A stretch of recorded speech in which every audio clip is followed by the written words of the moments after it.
Generative AI ये काफ़ी recent technology है। तो जो इसका जो पहला बिग कमर्शियल प्रोजेक्ट आया वो लास्ट ईयर नवंबर या दिसंबर में आया।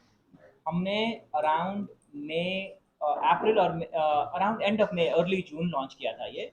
और उसके बाद हमने इंडिया में उसका एक्सपेरिमेंट करना शुरू कर दिया था एक्चुअली। तो जो इनिशियल जो टेस्ट किया था हमने इंडिया में वो स्टूडेंट्स टीचर्स प्रोफेसर के साथ किया था। लेकिन इन सारे प्रोजेक्ट को एंटरप्राइज ग्रेड बनाने में थोड़ा टाइम लगता है, जिससे कि बड़े बड़े बैंक यूज कर सकें, ऊबर यूज कर सके, सिटी बैंक यूज कर सके, स्टैंडर्ड चार्टर्ड यूज कर सके, तो उसके लिए थोड़ा टाइम लगता है। तो इसलिए जो है वो हमने 5-6 महीना वो टाइम लिया, क्योंकि उसको हम सिक्योर बना सकें, जिससे कि प्राइवेसी मेंटेन कर सकें, जिससे कि आपका डेटा सिक्योर रह सके।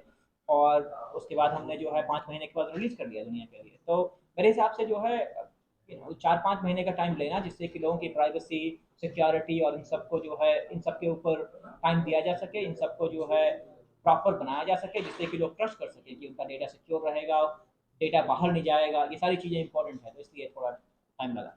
क्या क्या कहेंगे इस प्रोडक्ट के बारे में? क्या है एग्जैक्टली, क्या आपने पेश किया है और कितना अलग है औरों से? तो ये प्रोडक्ट के पीछे 3 इंपॉर्टेंट चीज़ें हैं। पहली बात है कि क्योंकि बहुत सारे लोग जनरेटिव एआई के ऊपर काम कर रहे हैं, लेकिन सबसे इम्पोर्टेंट चीज़ क्या है कि प्राइवेसी और सिक्योरिटी। कि क्या, जैसे कि बड़े बड़े बैंक यदि आप उनको डाटा देते हैं तो वो डेटा बाहर नहीं भेज सकते। आप उनको उनके ऊपर भरोसा करते हैं, जैसे कि आप बैंक के साथ काम करते हैं कि आपका डेटा किसी और को ना दे रहे हैं। तो उसका मतलब क्या है कि अगर हमें उनको सपोर्ट करना है तो हमको उनके इंफ्रास्ट्रक्चर के अंदर रह के रन करना होगा। डेटा इंडिया से बाहर नहीं जाना चाहिए। डेटा जो है हर इंसान का उसके अंदर रहना चाहिए। वो आपका जो है डेटा किसी और के मॉडल को ट्रेन करने में नहीं यूज़ किया किया जाना चाहिए। आपका जो डेटा है वो जो है क्या कहते हैं, हम खुद ट्रेन ना करें उसके लिए होना चाहिए। ये सारी चीज़ें, प्राइवेसी, सिक्योरिटी, एंटरप्राइज कंट्रोल, ये सारी चीज़ें जो है वो हम प्रोवाइड करते हैं in addition to all the capability that you saw. वो इम्पोर्टेंट है, जो कि बाकी लोगों का क्या है कि आप सिंपल जो है इंटरनेट के ऊपर क्वेश्चन पूछ सको तो वो जो है दे देगा।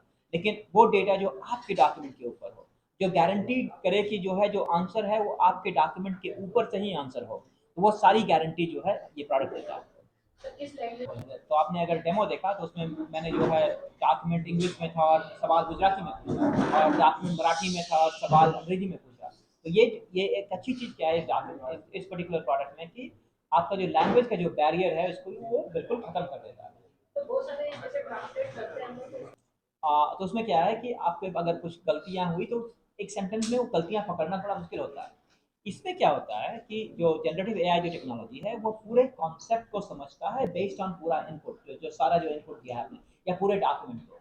और अगर वो आपको समझ में आ गया और उसके बाद आप आंसर कर रहे हो, तो ये एक्चुअली लाइक ये वर्ड टू वर्ड ट्रांसलेशन नहीं कर रहा, ये उस कॉन्सेप्ट को समझ रहा है। जैसे कि आप मुझसे हिंदी में सवाल पूछे और मैं आपको अंग्रेजी में जवाब दूं, तो ऐसा नहीं मैं कर रहा हूँ कि मैं पहले हिंदी में जवाब निकाल रहा हूँ और अंग्रेजी में ट्रांसलेट कर रहा हूँ, ऐसा मैं नहीं कर रहा हूँ, राइट। मैं सोच रहा हूँ और डायरेक्टली इंग्लिश में बोल रहा हूँ, तो ये कॉन्सेप्ट वैसा है। तो इसमें ट्रांसलेट नहीं कर रहा है इस वर्ड को, इसमें क्या कर रहा है कि आपके उसको समझ रहा है और उसके बाद वो जनरेट कर रहा है। और इस वजह से जो है इसमें गलतियां कम होती है, और स्पेलिंग मिस्टेक और वो सब जो इनपुट में है वो आउटपुट में नहीं आता, क्योंकि ये वर्ड टू वर्ड ट्रांसलेशन नहीं कर रहा। सर अभी हमने वेबसाइट देखी आपकी, उबर, स्टैंडर्ड चार्टर्ड सारा पे। हाँ। क्या टारगेट है आपका आगे चल के भविष्य में, ज़्यादा से ज़्यादा? हमारा टारगेट ये है कि जितने भी इंडस्ट्रीज हैं, जैसे कि banking, insurance, government, health care, इन सब को जो है हम मोर एफिशिएंट बना सकें। क्योंकि इन सब ये सारी जो चीज़ें हैं ये जनरली किसको सर्व करती है, आप लोगों को, राइट। अगर ये सारे लोग जो है इन सब टेक्नोलॉजी को इस्तेमाल करना शुरू करें तो ये किसका फ़ायदा है, ये आप लोगों का। जैसे आप अगर लोन के लिए अप्लाई करते हैं, अगर आपको लोन 5 मिनट में मिले रादर देन जो है 5 हफ्ते में, तो सबको फ़ायदा है ना। अगर आप जब इंश्योरेंस क्लेम करते हैं, अगर 3 महीने के बजाय वो 3 दिन लगे तो ये सबको फ़ायदा है ना।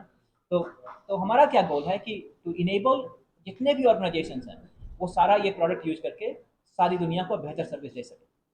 हम जो है इस बिजनेस में पिछले 7-8 सालों से हैं एक्चुअली। अगर आप देखोगे, और हमारे ये सारे कस्टमर्स हैं, हम बहुत सारे कस्टमर्स हैं पिछले 4-5 सालों के साथ काम कर रहे हैं।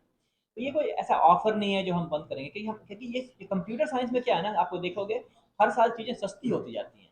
बाकी जगहों बाकी चीज़ों में हर साल चीज़ें महंगी होती जाती है। तो एक्चुअली जो हमारा प्राइस है और हमारा जो प्रोडक्ट है हर साल थोड़ा सस्ता हुआ है, ना कि महंगा। तो और मेरे हिसाब से वो ट्रेंड चलता रहेगा। तो लॉगिन डिटेल्स बताइए, मतलब किस तरह लॉग इन कर सकते हैं आपका वो वेबसाइट इंस्टा पे, and what is the USP of this Insta? तो लॉगिन करने के लिए आपको सिर्फ ईमेल और पासवर्ड की ज़रूरत है बस। और और इन चार्जेस अभी जो आता है कुछ दिन चलते हैं 3 दिन यूज होने के बाद फिर वो लोग चार्ज करते हैं। हाँ, तो वो बेसिकली क्या है, पहला 500 क्रेडिट फ्री है, उसके बाद जो है हर क्वेश्चन डिपेंडिंग अपॉन कितने पेज के ऊपर पूछ रहे हो, तो उसके लिए वो जो है 8 या 9 पैसे लगते हैं, 7 या 8 पैसे पर क्वेश्चन के लिए। लेकिन आप सोचो कि आप जो है जैसे बड़ा सा लीगल डॉक्यूमेंट है, उसके ऊपर जो है आप सवाल पूछ रहे हो कि बताओ कि इसका की मुद्दा क्या है, 8 पैसा जो है काफ़ी सस्ता है। तो ऐसा नहीं है कि जो है बहुत महंगा है। तो जो क्रेडिट जो हम चार्ज कर रहे हैं वो हर क्वेरी के लिए जो है बहुत ही कम है। कितना डिफरेंट है इसका वैसे चैट जीपीटी बिकॉज़ दोनों एआई है। हाँ, आपको कितना यूज क्या कुछ चेंजेस है? हाँ, तो चैट जीपीटी जो है ना वो इंटरनेट के डेटा के ऊपर लिखा गया है। जैसे कि आपको सवाल पूछना है कि भाई इस चीज़ का सवाल बताओ, तो उसने जो इंटरनेट से सीखा है उसके ऊपर जवाब देता है। और चैट जीपीटी बहुत ही अच्छा टूल है। चैट जीपीटी एक बहुत ही अच्छा टूल है। उसमें जैसे गूगल सर्च आप करते हैं तो इंटरनेट से रिजल्ट देता है, राइट। लेकिन अगर आपको जो है इंटर जैसे कि आपको जो है प्रॉपर्टी पेपर खरीद रहा है और उसने सारा प्रॉपर्टी का जो है डॉक्यूमेंट दिया, आपको गूगल सर्च से आंसर नहीं मिलेगा ना कि इसमें क्या। आप लोअर के पास जाओगे, बोलोगे भैया मेरा पेपर पढ़ो और बताओ कि इसमें सब ठीक ठाक है या नहीं, राइट। तो इंस्टाबेस क्या करेगा, आप इंस्टाबेस को अपना प्रॉपर्टी पेपर दोगे, वो आपके पेपर को पढ़ेगा और उसके हिसाब से आंसर देगा, वो इंटरनेट का आंसर नहीं देगा। तो ये डिफरेंस है, क्योंकि हमारा क्या मानना है कि इंटरनेट के लिए अच्छे टूल हैं, गूगल है, चैट जीपीटी है, वो काफ़ी अच्छे टूल हैं। लेकिन कोई ऐसा टूल नहीं बनाया गया है जो कि आपके डॉक्यूमेंट को समझे और जो आंसर है वो बेस्ड ऑन आपके डॉक्यूमेंट के ऊपर है। तो वो इंस्टाबेस करता है। सर ऐसी टारगेट ऑडियंस वगैरह रखा है क्या टारगेट ऑडियंस बैंक इंश्योरेंस, जैसे बैंक जो है आपको लोन देता है आपके डेटा के ऊपर, इंश्योरेंस कंपनी आपका क्लेम डिसाइड करता है आपके डेटा के ऊपर, आपका डॉक्टर आपको मेडिकेशन देता है आपके हेल्थ हिस्ट्री के ऊपर। तो हमारे जो ऑडियंस जो है वो लोग हैं जो कि रियल टाइम में आपके हिस्टोरिकल जितने भी अनस्ट्रक्चर्ड डेटा है के हिसाब से आपको सर्विस देना चाहें, उसके लिए बनाया गया है। फीडबैक क्या मिला आपको? इसका फीडबैक बहुत ही अच्छा रहा है। तो across all the different industries, banking, insurance, government, the feedback has been great, and we are investing even more and more for all the different industries. तो इसका फीडबैक हर जगह से, चाहे बैंकिंग हो, इंश्योरेंस हो, गवर्नमेंट हो, हेल्थ केयर हो, feedback काफ़ी अच्छा रहा है। और सर अभी चैट जीपीटी के बाद जेमिनी भी आ चुका है, आपको पता ही होगा। जी तो हाँ। टेक्नोलॉजी ज़्यादा से ज़्यादा एडवांस होती जा रही है, तो ऐसे में आप किस तरह से इंस्टा बेस को अपडेटेड रखेंगे, क्योंकि कहीं ना कहीं कुछ सालों के बाद ये भी सेगमेंट का पीछे चल जाएगा। तो इंस्टा तो जेमिनाई, चैट जीपीटी, ये सारे जो टूल हैं ये सारे इंटरनेट डेटा के ऊपर बने हुए हैं, जैसे कि आपको सर्च करना है, और वो सारे एडवांस होते रहेंगे। और हमारे पास भी जो हमारा जो रिसर्च टीम है वो हमेशा बेंचमार्क करता रहता है उसके हिसाब से। तो ये जो फील्ड है, ये हमने जो है, ये जो मॉडल जो है हम लोग हर 2 हफ्ते में नया जो है बदलते रहते हैं। तो मतलब जो अगर एआई हब जो प्रोडक्ट देखोगे, हर 2 हफ्ते में हम लोग अपडेट करते हैं, क्योंकि ये टेक्नोलॉजी काफ़ी तेज़ी से बदल रहा है। और ये ज़रूरी है कि हमारा जो प्रोडक्ट है वो उसी लेवल पे रहे जहाँ पे बाकी सारे टॉप क्लास प्रोडक्ट्स हैं।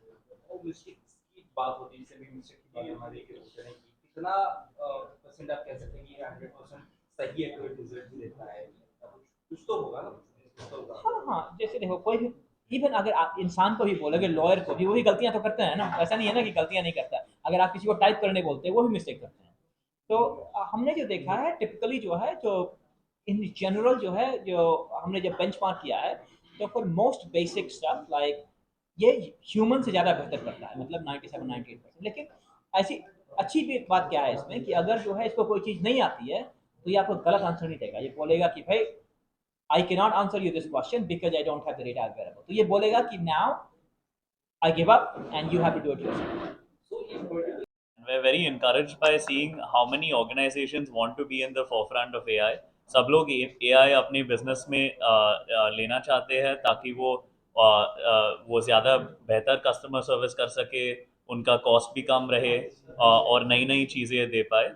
तो we're seeing a lot of excitement in India to adopt all of this, and Indian companies are going ahead of the curve. We think we have all the right ingredients in India. We have the right people, we have the right technology, we have the right funding capabilities. तो फिर India के लिए तो sky is the limit, and I think that we're excited to partner with Indian organizations to adopt AI. I think AI hub सबके लिए, आप जैसे पूछ रहे थे टारगेट ऑडियंस, तो मैं ये बताऊंगा कि आज आप ही लोगों ने डेमो देखा, तो मैं दावे के साथ कहता हूँ कि आप घर पे जाके तो खुद एक बार इसको पक्का से कोशिश करेंगे, क्योंकि आपके लिए भी यूजफुल है। तो मैं ये मानता हूँ कि ये हर इंसान के लिए यूजफुल है, क्योंकि आपके वो सबसे पहले तो भाषा के बैरियर को तोड़ता है। और ऑर्गेनाइजेशन छोटे लेवल के हों या बड़े लेवल के, क्योंकि हम सारे सिक्योरिटी कंप्लायंट हैं, आपके डेटा को सिक्योर और सेफ रखते हैं, ये सबके लिए यूजफुल है। और जो आज के दिन में स्टार्टअप्स हैं उनको अपने काम को ऑटोमेट करने के लिए बहुत ही मिनिमल टेक्निकल एक्सपर्टीज के साथ वो अपने प्रोसेस को ऑटोमेट कर सकते हैं जब जो भी डॉक्यूमेंट रिलेटेड हो। तो हम पूरे देश के startup, students, media people, lawyers सबको एनकरेज करते हैं कि आप एक बार AI हब ट्राई करिए, इस्तेमाल करिए और फीडबैक दीजिए, आपका काम इससे आसान होगा। Thank you so much.